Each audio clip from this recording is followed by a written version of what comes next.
That was nice and powerful, and I am hot, and I'm not talking about in form, I'm talking about vocally. What a special day today is. It's good to be back.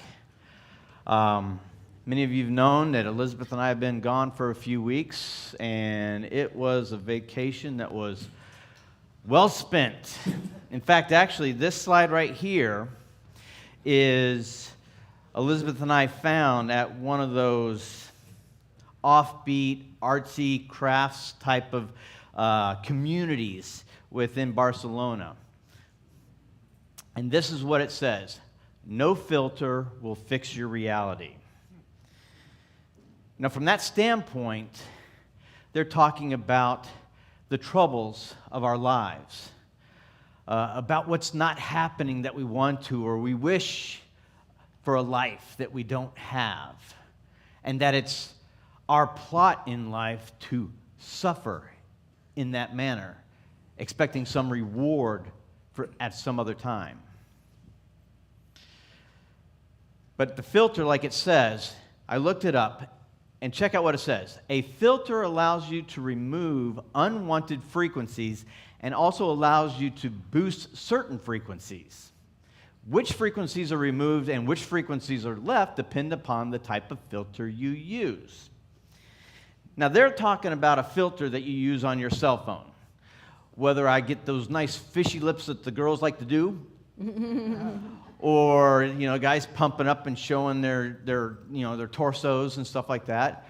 But they use filters to enhance, to make themselves look better than what they think that they look like. But here in the science of mind, we also know that spirit is referred to as frequency. It's your vibration. So let's look at that again. Unwanted frequencies, unwanted vibrations. Your reality is caused by your mental input of your self-image.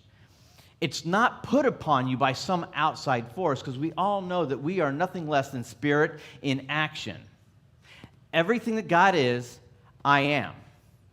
Everything that God is, you are.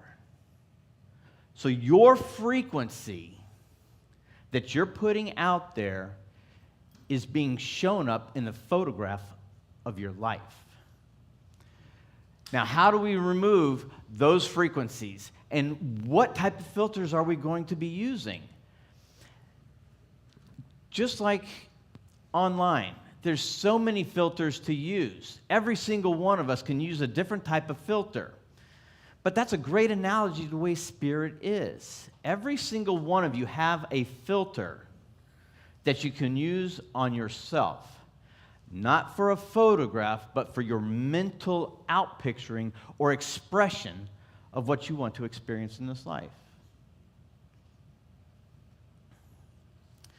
People love to take selfies, just like I was saying. It's amazing. I mean, you go on Facebook. How many people, the first thing they do when they wake up is grab that cell phone, and how many people do I have on Facebook texting me, or am I mentioned here or mentioned there? Yeah. Exactly. That's exactly what. Really? But there's a lot of people, and you know what? Sometimes I'm one of them. I'm interested in what's going on. Who am I affecting? Are any of the things that I'm saying having a positive effect, or any effect at all for that matter? But they also post what foods. I mean, how often do you see, oh, this is what I'm eating today. This is where I'm at today. Or for us guys, oh, baby, what do I have in my garage?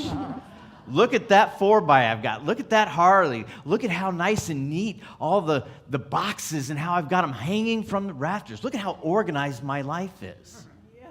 But how often are they, and how often are you out picturing something that's really not quite true? I'm showing the world that my better self, this is who I am, this grandiose life that I have. But every day you wake up and go into the same job. I got to deal with that person again today, or I've got that report to do, or how about our kids or grandkids even? Boy, isn't that fun to deal with.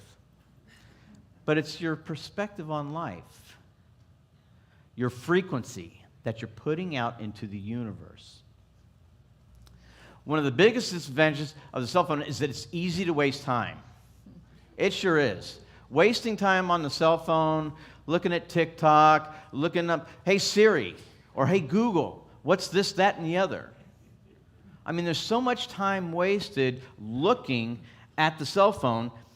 Have you ever seen a video of someone walking on their cell phone and they walk right into a pond or a fountain? I mean, to be that immersed in something so trivial when you have the expanse of life in front of you. Each and every one of you has a story to tell. And each and every one of you, I want to hear that story. One of the things that Elizabeth and I like to do when we go out is we like to talk to everyone.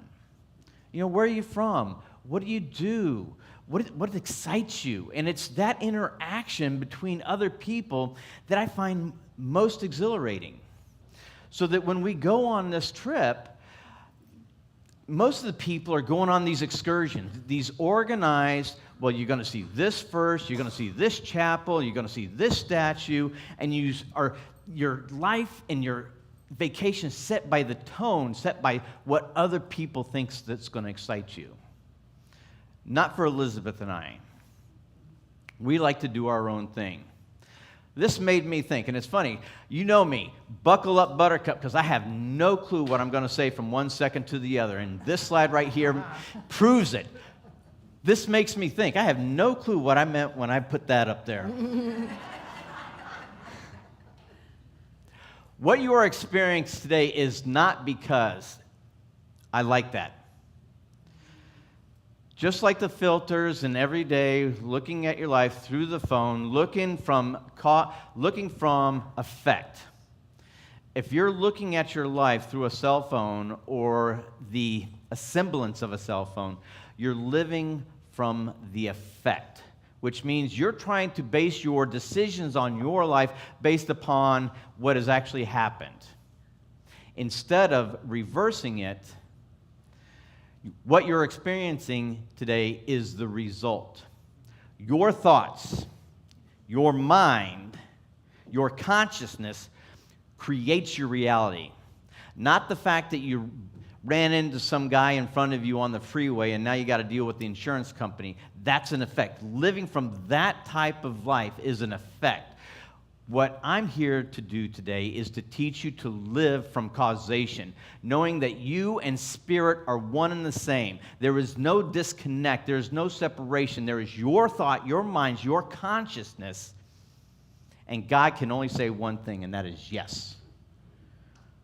So it's very important for each and every one of us to be conscious about what we think, because God says yes. If you think it's going to be a bad day, God says yes. If I'm not going to be able to pay my bills this month, God can only say yes. But then we flip it, and through our filter of experience go, well, it must be my plot in life. I can't pay my bills. No. I'm here to tell you the reason why you can't do something is because you sold yourself that bill of goods. If you can't do something, it's not because of the divine power, because that divine power is within you. And so as I'm saying that, maybe it is because of that divine power. That divine power says yes. So if you think you can't do something, divine power can only say yes, and so you can't. When you realize and understand that your mind, your consciousness is so much bigger than what your physical body is, then you start living the reality of your dreams. It's story time. I've worked an awful lot, and there's been times where it's been 10 years that I haven't had a day off. But Elizabeth and I just went on a vacation like nothing in my 50-plus years. We went on a transatlantic cruise from Miami to Barcelona. And one of the things that I wanted to do was to see the Straits of Gibraltar. For whatever reason, I just think that that part of the world where those two continents, those land masses come together, and they're only separated by 5 miles, but yet there's no bridge, there's no tunnel. This 5-mile span, to be able to sail through that, for whatever reason, was so important to me. I just thought, like, this is perfect. And so all during this vacation, I can't wait. We're on day 5, day 6, day 7, out at sea with nothing to do, and I'm thinking about going through that pass. Then I come to find out that we're going to be doing that at 3 o'clock a.m. Talk about a bummer. And so I did the typical thing. Okay, am I going to wake up at 3 o'clock? I really want to see this. And then I just let it go. I just said, you know what? I'm not going to worry about it. Wake up tomorrow, I've passed it, so be it. But at least I've gone through it, and at least I know about it.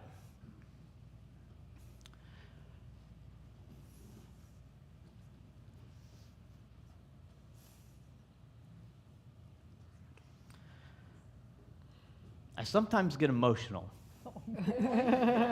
And my own self seems to think, how stupid to get emotional over this, that, and the other. One of the downsides of being a religious scientist is emotions come up. I remember back in the day, I could live life and nothing fazed me. Nothing at all. And now, I see stuff on TV, a freaking commercial, and I get emotional. And Elizabeth's sitting on the couch going, really? But this video behind me, talk about divine right order and spirit and your connection, your command of spirit is shown right here.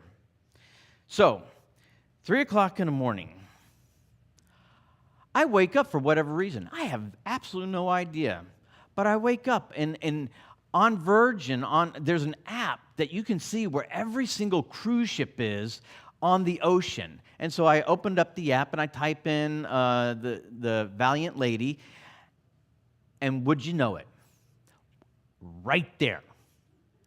I quickly get up. I put on some clothes, because, well, enough said. So I run up to the deck, and there we are. That little piece of land that you see in the reflection of that ocean, that is the Straits. Talk about divine right order. I'm proving it to myself every single day. There's no miracles. There's only demonstrations. That's what we say here. Because a miracle is nothing less than the demonstration of spirit in action in accordance to your mind, your thoughts, your beliefs. And that's what we're teaching here, people. So if you're not happy with what your life is doing now, you're not a victim. You are the result of your conscious thoughts that you've been thinking. But the best part about that is because you are the causation of living this effect of your life, that means that you have the power within you already to make the changes that you want to experience. And that's what we do here. Through practitioners and through prayer. Affirmative prayer is what we call it. It's not hoping. It's not a Christmas list on the 24th or the 20th or whatever day you do your little Christmas list or whatever, but it's your consciousness that affects it. This is out of the Science of Minds, page 244, paragraph 2. These forms are temporarily misshapen by the creative power of our own thought, for we must not forget that what we call our thought is really the place where we are using the creative mind itself. That's what I've said. Ernest Holmes said that decades ago. And just because it was said decades ago doesn't make it any less relevant or true. A fact is a fact is a fact. regardless of what day and age it was said. How do you live your life? At the effect or at the cause? Just like the example of the cell phone. If you're changing those filters to make yourself seem more than what you think or know, or not know, how about this? What you believe you are, you're living from effect.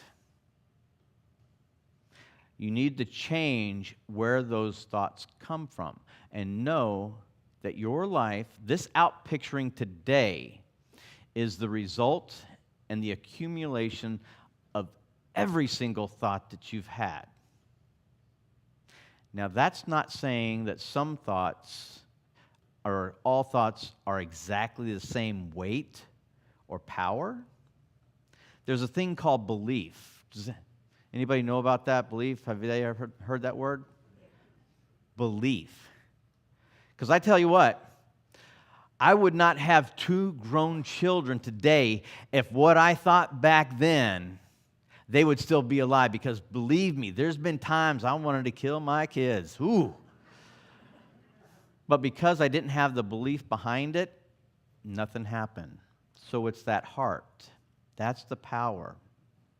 That heart, that feeling within inside you that creates your reality.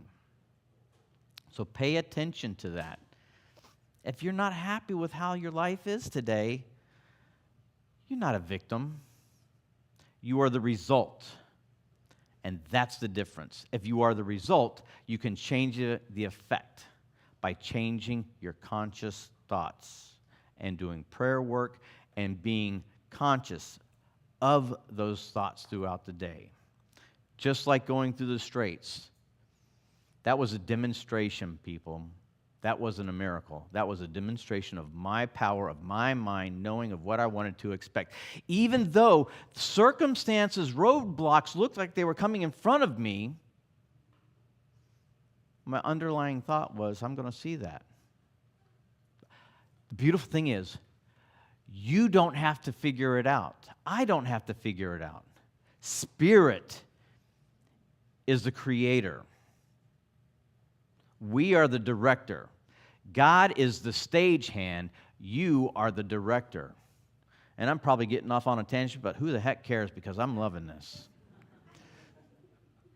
The will of life has only to be life. And you notice that the life is capitalized. And you know that when we talk about words that are common nouns or verbs and we capitalize them within the sentence, we're talking about spirit. We're not talking about life as this. We're talking about God's spirit. We're talking about God's life. The capital L. Living from that. The will. God. Will. Life has only to be life. God can only be God. This life, this manifestation of form is nothing less than spirit in form. Live that dream.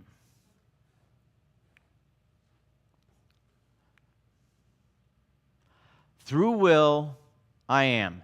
Say that. Through will, I am. Through will, I am. I have a beautiful name.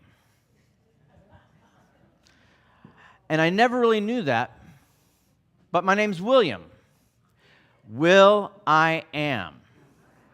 Every single one of you is a William. I may just have it. Maybe it's to help me remind me of who I am, but through will, I am. Through will, you are.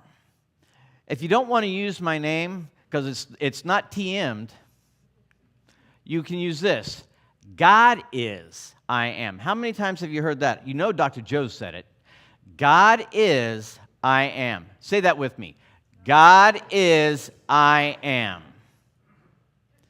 That is the only thing. If you want to do a quick prayer, that's it right there. You don't need to spend 15 minutes on your knees or begging or going through the 5 steps that we use. If you need a quick affirmative prayer, that's as basic as you can get. God is, I am. Period. put a stamp on it, and it's done. A lot of people talk about Troward, and I happen to like him, and boy, that guy can talk, or his sentences are long. So let me say this if I can.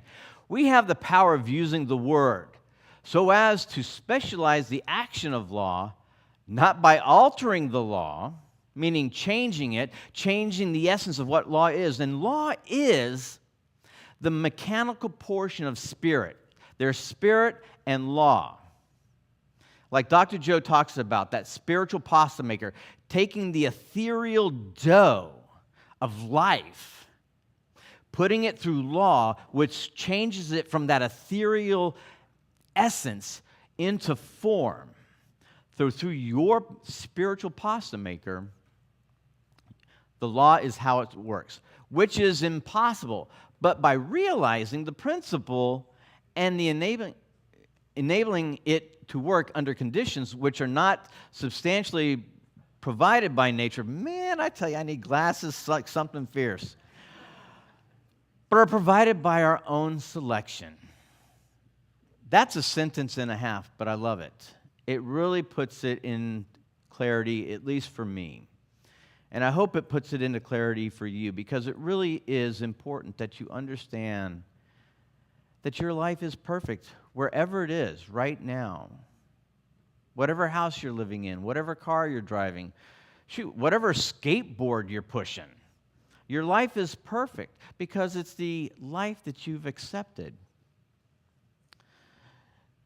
Now, Ernest Holmes also has this, and I'd like to end it. I believe this is my last slide. This is from Science of Mind, page 241, paragraph 4. And this is a nice little prayer, actually. Infinite Spirit, complete essence of life, is now my life. Right there. That's a good sentence. We could just end it right there. But he goes on. That which is animated by perfect spirits or life must express or be like that which animates it. Meaning, God's life, creating form through you is perfect. Regardless of the effect or what you think is happening, it is perfect. It is done unto you as you believe. He goes, my thought now rests in the contemplation of my real self, and that clarified thought makes easy the way for the operation of life essence through me. That's a beautiful sentence. It makes me think about my own faults and my own thoughts. But right there in that last sentence, take comfort.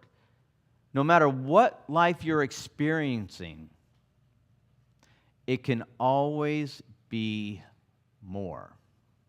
If you think your life is less, know in the gratitude of love that Spirit has your back.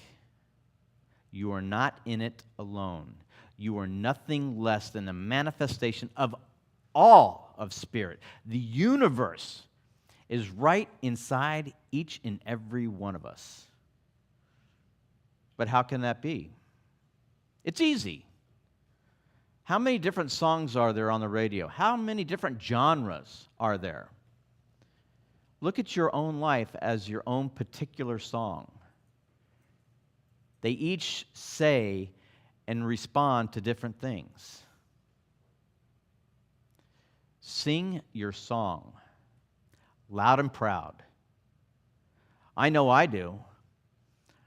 I make no apologies how I act a lot of the times. Well, sometimes. But the best part is that I know that I'm always divinely guided to those who are divinely guided for my highest and best good. When you know that and believe that and think that, your life gets nothing but better.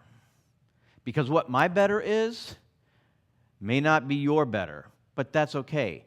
But that's where the diversity of life comes into play. And that is what, when Elizabeth and I go on vacation, that is what we love to see most.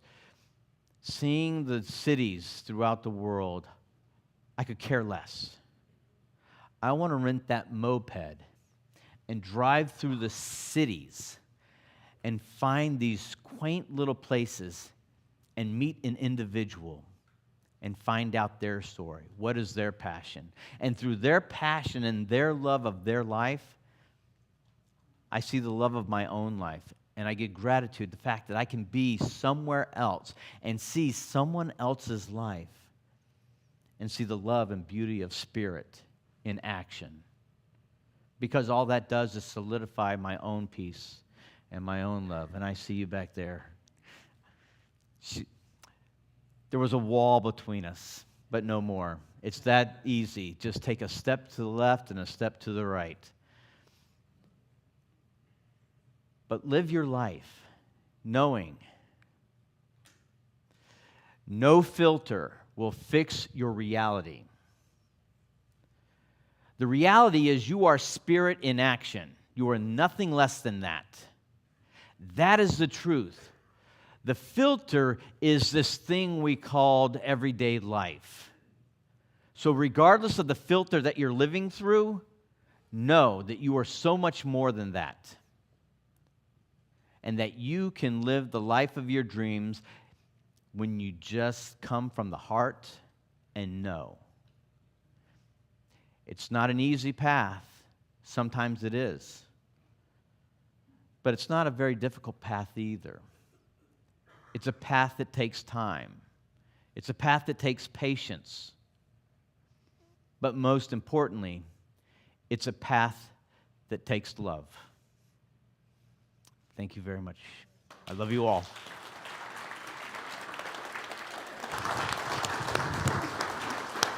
Thank you. We missed you, Reverend Lloyd.